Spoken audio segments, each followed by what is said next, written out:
یہ سیریز ہمیں یہ سکھاتی ہے کہ انسان کی اصل کیا ہے، علم کیوں ضروری ہے، غرور کیسے تباہی بن جاتا ہے اور اللہ تعالیٰ کی اطاعت میں ہی نجات ہے۔ یہ ویڈیو صرف کہانی نہیں بلکہ سبق ہے، ہدایت اور سچ کی آواز ہے۔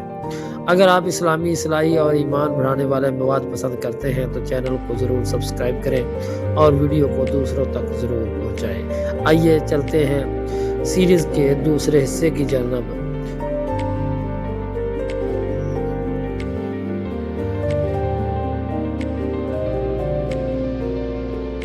اللہ تعالیٰ نے جب حضرت آدم علیہ السلام کو پیدا فرمایا اور ان میں اپنی روح پھونکی تو آسمانوں میں ایک عجیب شان کا منظر تھا۔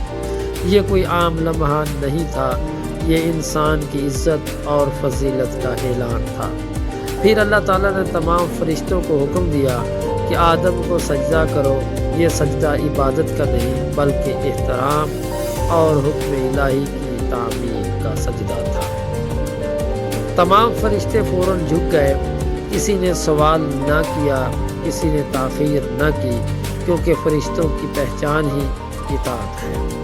مگر اسی مجمع میں ایک ایسا بھی تھا جو فرشتوں کے ساتھ رہتا تھا، عبادت گزار تھا، آسمانوں میں اس کا بڑا مقام تھا، مگر وہ فرشتہ نہیں تھا، اس کا نام ابلیس تھا۔ ابلیس نے سجدہ نہیں کیا۔ یہ انکار کسی کمزوری کی وجہ سے نہیں تھا، نہ بھول تھی نہ لا علمی، بلکہ یہ انکار غرور کی وجہ سے تھا۔ اللہ تعالیٰ نے اس سے سوال فرمایا، اے ابلیس، تجھے کس چیز نے روکا کہ تو نے سجدہ نہ کیا؟ یہ سوال سزا دینے کے لیے نہیں تھا بلکہ سوچنے کا موقع دینے کے لیے تھا اور رجوع کا دروازہ تھا۔ اگر ابلیس چاہتا تو معافی مانگ لیتا، مگر اس کے دل میں غرور بھر چکا تھا۔ اس نے جواب دیا، میں اس سے بہتر ہوں، تو نے مجھے آگ سے پیدا کیا اور اسے مٹی سے۔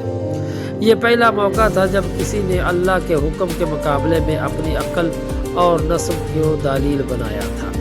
ابلیس یہ بھول گیا تھا کہ فضیلت کا معیار نہ آگ ہے نہ مٹی بلکہ اطاعت ہے۔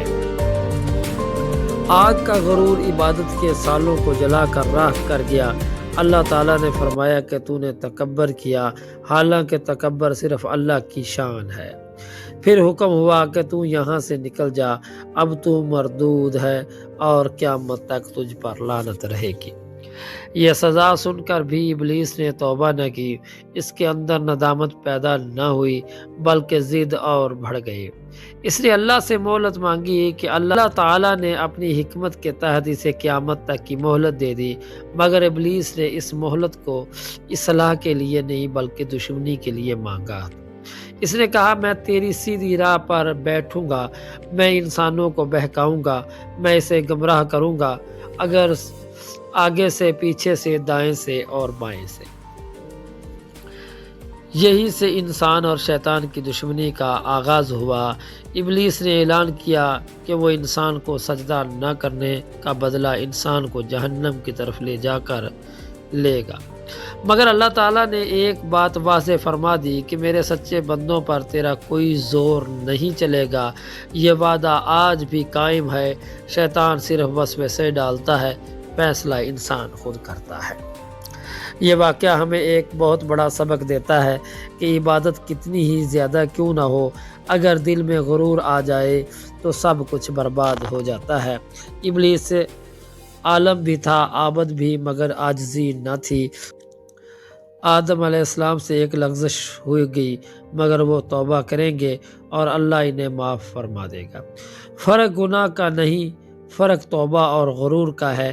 آج بھی دنیا میں بہت سے لوگ ابلیس کے نقش قدم پر چلتے ہیں۔ وہ اللہ کے حکم کے سامنے اپنی عقل، اپنی برتری، اپنا مقام پیش کرتے ہیں۔ یہی سوچ انسان کو تباہی کی طرف لے جاتی ہے۔ اس قسط کا پیغام یہ ہے کہ اللہ کے حکم کے آگے سر جھکا دینا ہی نجات ہے، اور غرور چاہے علم کا ہو، عبادت کا ہو یا طاقت کا، انجام ابلیس جیسا ہوتا ہے۔ اگلی قسط میں ہم سنیں گے وہ واقعات جو انسان کو جنت میں بسایا جائے گا، وہ جو آزمائش آئے گی جس نے زمین پر زندگی کا آغاز کیا۔ یہ ہے قصص الانبیاء اور یہ تھی سچ کی آواز۔ اگر ہماری ویڈیو آپ کو اچھی لگے اگر میری ویڈیو آپ کو اچھی لگے تو میرے چینل کو سپورٹ کیجیے گا۔ اللہ حافظ۔